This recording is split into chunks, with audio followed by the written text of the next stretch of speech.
Hello and welcome to the Evidence Based Chiropractor. I am your host, Dr. Jeff Langmaid. This week we are back with research in a really cool, really interesting study that's around Google Trend Analyses for scoliosis. So this is a really interesting article. I've never seen anything like it. We're going to dive into it, and there's a lot of application, not only in the land of scoliosis, but also in the land of how you can and should be presenting yourself online.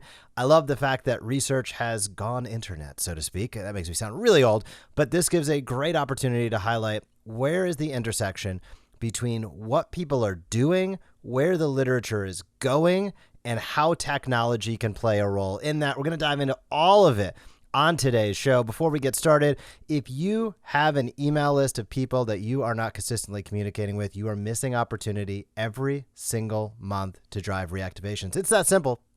At the Smart Chiropractor, and specifically Patient Pilot by the Smart Chiropractor, we do that for over 300 chiropractors around the world. We send nearly 2 million emails a month. And I can tell you straight up, if you have a list of about 1,000 people, you can and should be expecting 26 plus click to call and click to schedule reactivation actions each and every month. To learn how we do that in accordance with our 3x ROI guarantee, head over and schedule a demo at thesmartchiropractor.com. Again, that is thesmartchiropractor.com. But as I said at the top of today's episode, we're talking research. This study came out just last month, so it is hot off the press, and it is titled Alternative and Adjunct Treatments for Scoliosis, a Google Trends Analysis of Public Popularity Compared with Scientific Literature. I'll drop a link down in the show notes, so if you want to check it out yourself, you are more than welcome to do so. But let's dive in.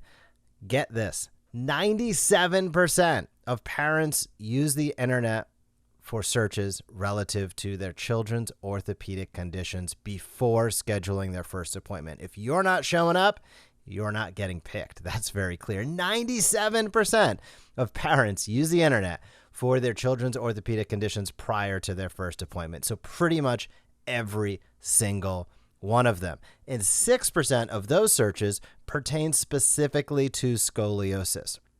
So that's a lot of people searching all the time for care treatment options.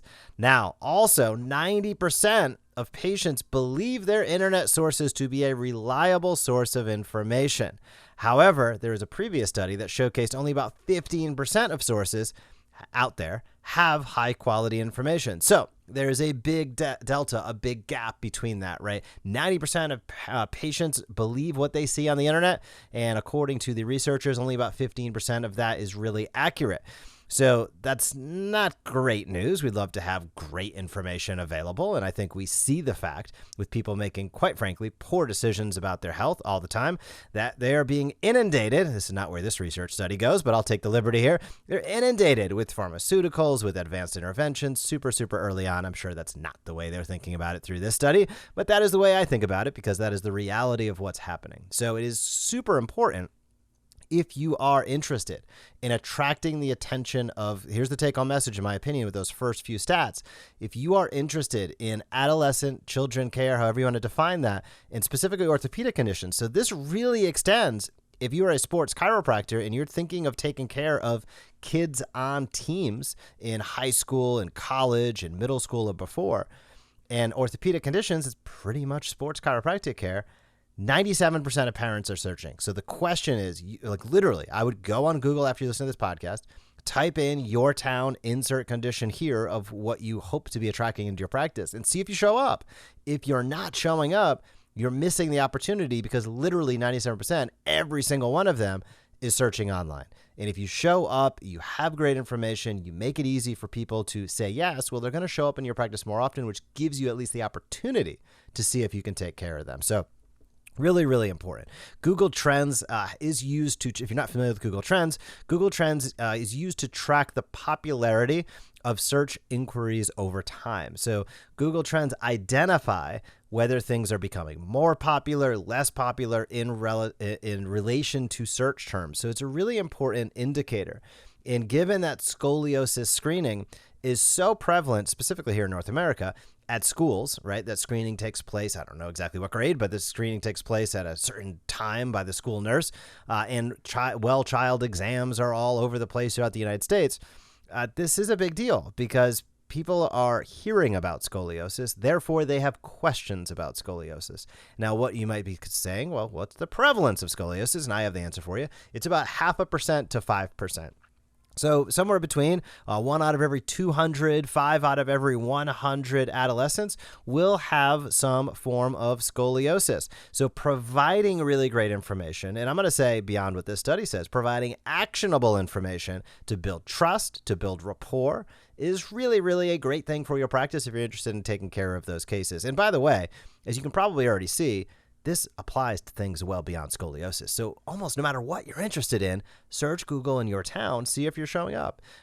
In relation to scoliosis, the 5 most popular alternative or adjunct treatment search terms were, drumroll please, chiropractic manipulation, number 1, Scroth exercises, number 2, physical therapy, number 3, Pilates, number 4, and yoga, number 5.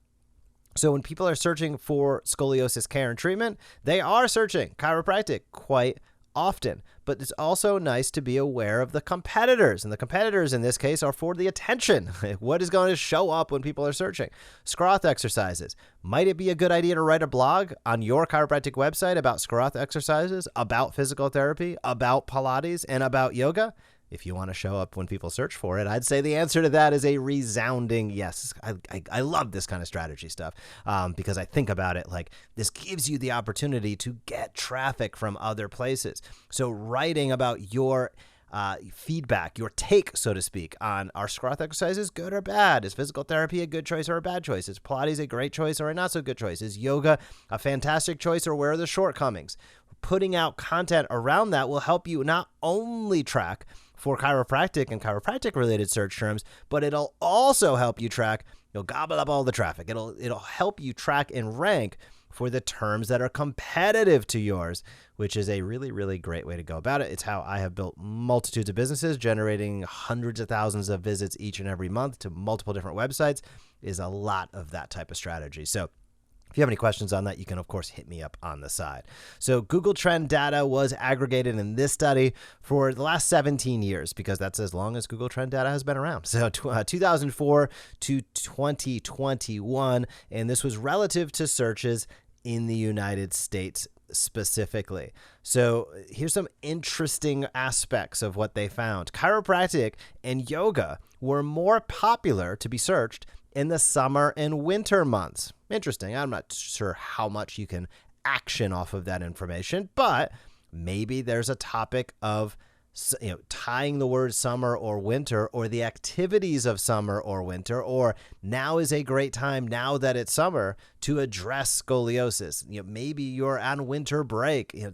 There are an abundance of opportunities to strategize around the seasonality of search in order to maximize your availability to show up. Now, one thing that they do highlight in this study is they say, quote, many health-related search queries yielded advertisements and information possibly biased by financial gain. That's the quote. Maybe I'm a little biased when I say this, but I take that as almost this negative connotation. It's like, yo, dude, that's how Google works. You pay, and there's nothing wrong with that, by the way. And by the way, when you're looking at this from a surgical perspective, golly, I hope chiropractors are spending an abundance of money because the alternative care options, when I say alternative, I mean rods and screws, I mean advanced surgical intervention, I mean those types of things, medication use is just, it should never be done, in my opinion, beyond red flags and rare exceptions, before conservative care is exhausted, specifically movement-based care. And I'm going to say specifically chiropractic. Now, do I think chiropractic adjustments cure scoliosis? No, but I do think segmental motion, regional motion, and whole body motion are critical if you have somebody that is developing and has scoliosis to maintaining the best trajectory possible. Then you layer on active care exercises and you start to really put together a potent combination to take care of the body naturally, which I think is what we're all after for sure. So Certain treatments, as they kind of outline here, including chiropractic, PT, Scroth exercises, have risen in popularity, interestingly, while yoga has declined in interest over time. So not that many people searching for yoga and scoliosis compared to in the past, but there's a rise in chiropractic, PT, and Scroth exercises as well. So, for example, chiropractic with scoliosis has gained linear growth in terms of internet popularity. It continues to grow, aka you want to show up for that term if it is something you are interested in attracting into your practice. They kind of highlight here, I have a bone to pick with this line here, but they say the current literature on chiropractic manipulation for patients with scoliosis is limited to case reports and small observational studies with no controls and some reported serious adverse effects. I have seen such limited serious adverse effects across pretty much all studies related to chiropractic.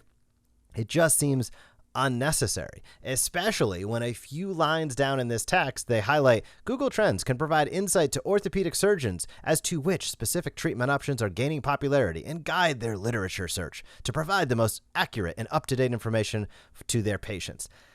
That is just... That's rich, right? You're highlighting serious adverse events related to chiropractic a few lines before, and then you're talking a few lines later about how orthopedic surgeons can use this to communicate when we know that most of them, most of the time, are completely guideline discordant with how they go about recommendations. And that's just my 2 cents. So physical therapy, yoga, and Pilates have shown similar beneficial outcomes as adjunctive treatment. Although literature on the latter two, yoga and Pilates, is less robust. I think in terms of straightening spines, there's no question that Harrington rods and screws can straighten a spine. Now, if we're talking about functional outcomes, and I get it, when there are extreme cases, when you are going to be looking at cardiovascular issues down the road, please believe me, I am all for doing what is necessary. But when you see mild, moderate cases with no organic, issues on the horizon, no necessarily, it's not. There's not as much of a curve to cause cardiac issues or pulmonary issues long term, which is a real concern with significant curves.